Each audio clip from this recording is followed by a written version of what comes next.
একটা সবুজে ভরা গ্রামের পাশে ছিল এক বিশাল আম গাছ। গাছটা এতটাই ফলভরা ছিল যে ডাল ভেঙে পড়ার মতো অবস্থা।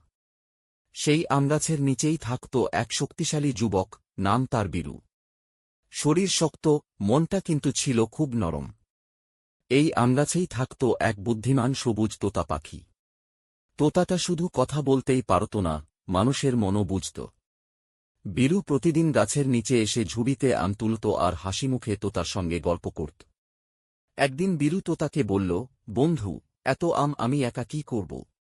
তোতা হেসে বলল, যা বেশি, তা ভাগ করলেই সুখ বাড়ে। সেই দিন থেকে বীরু আর তোতা মিলে গ্রামের গরিব মানুষদের আম দিতে শুরু করল।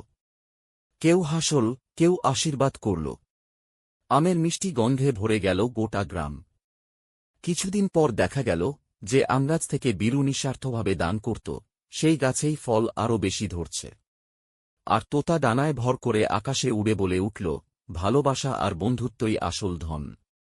বীরু বুঝে গেল, শক্তি শুধু শরীরে নয়, দয়ার মধ্যেই আসল শক্তি লুকিয়ে আছে।